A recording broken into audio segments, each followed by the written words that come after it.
You know, we try here together to learn something about this, and I know that we all want to. But one thing that we learn from being here together with this intention of sharing, how difficult it is, how hard it is even to notice that one is taking and not giving. How difficult it is to acquire that sensitivity which makes one notice when one is in that position of taking more than one gives. This it happens can't continue, because the way the world has developed at this present time is such that it is no longer tolerable, because there's not enough to take. At the previous time of the Great Change, 12,000 years ago, when there were only a few 100,000 men in the whole of this earth, there was no harmful outcome. There was plenty to take. Little by little, there's been less and less to take, until now our taking has reached the limit when it is no longer tolerable. This is how this change is coming about, because man as a whole is incapable of making this change voluntarily, because so strongly ingrained in him is that egoism that wants to take and not to give, that it can't be changed. No action, no preaching, no threats, no promises, nothing can get this out of man. But some people can see this and can have really the wish to change. And they can prepare something. They can show how it is possible to live on the principle of giving more than one takes. And in doing that, they provide that something which is required. Required not by the visible world, but especially by the invisible world. And by doing that, they become the partners of the spirit world, of the high spirit world. This is what has to come about. The future is a future of partnership, not of individualism. Not merely partnership between people, but partnership between the visible and the invisible worlds, to share the burdens. This partnership we have first of all to learn to establish in ourselves, and this is very much of the work that we do here together, is concerned in arousing us and enabling us to perceive what it is, what this partnership, what is our decision exercise, except a partnership between the visible, our higher nature and our lower nature. When I wrote the dramatic universe, I used a Greek word for partnership, that is synergy. Maybe the word partnership wouldn't be understood because one thinks of it always in terms of the alemi exam, of the material world. And usually it's a partnership to enable one to grab more than one can grab alone. But the partnership to give more than one can give alone is the kind that's required.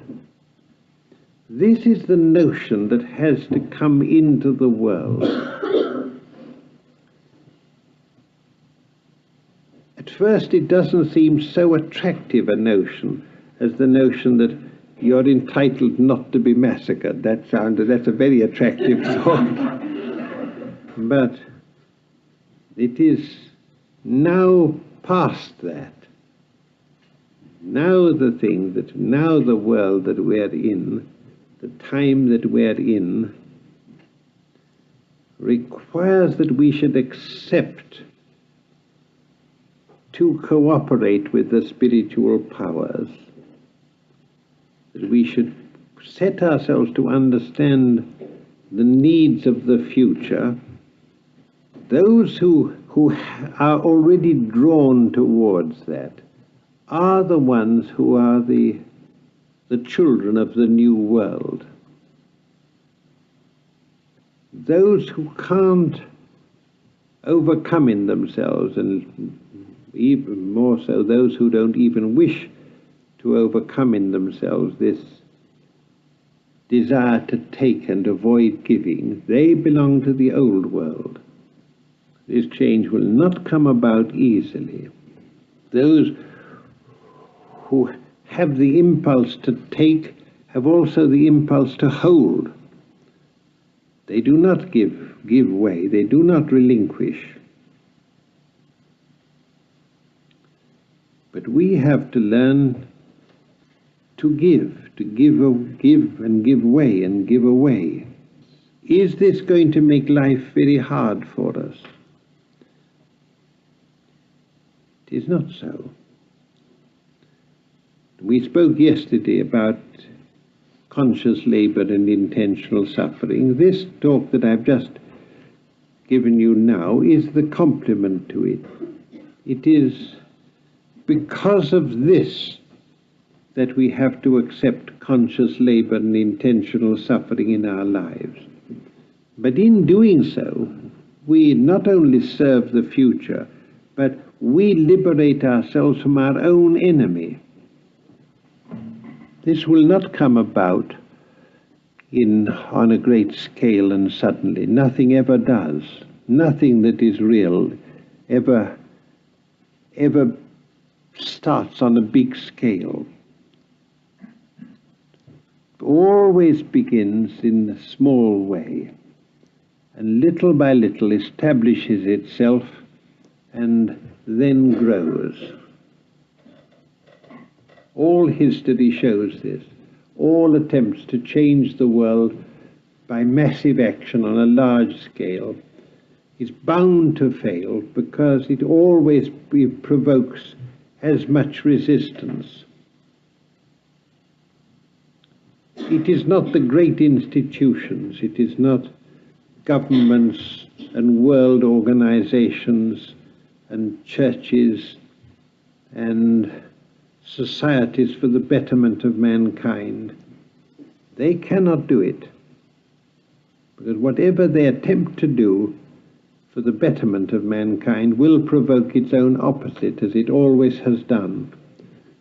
It is only the unseen, the small scale, the unobtrusive that is able to change things. But only then if there is a power of an idea. These great ideas that changed the world 2,500 years ago didn't begin in a big way.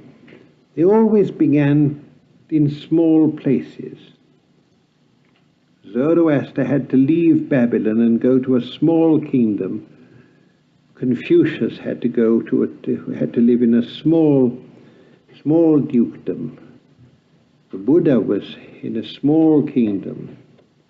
Always it is like that. You remember in Gurdjieff's story of Ashata-shirmash, he left Babylon and went to a small place where the attention is not so much attracted. It is why we should not seek to attract attention, and those who are really working for the new world don't seek to attract attention. It is a time of sowing seeds. One must begin to get into oneself this really confident sense of the reality of what I've called a partnership between the visible and the invisible worlds. Not an omnipotent deity beyond the world, but a world different from this one to which we're accustomed through our sense perceptions, under different laws, but also limited. This doesn't mean that there is not something beyond. There certainly is, and it is almost certain, in my opinion, that this transition cannot happen even by this partnership. There will have to be, and there is even now, an intervention from higher, from beyond nature. That I wrote when I wrote the Crisis in Human Affairs 25 years ago, and I'm equally sure of it today. But we have to find some way of making clear to ourselves, so we can really live with this notion of a work that has to be done, that requires man and cannot be accomplished without him, and yet is totally beyond him to accomplish by himself, and that he can only do so in this state of partnership or synergy. So I think that we now can probably say that the time has come when Easter begins. It's 9:30, so I lasted out nicely.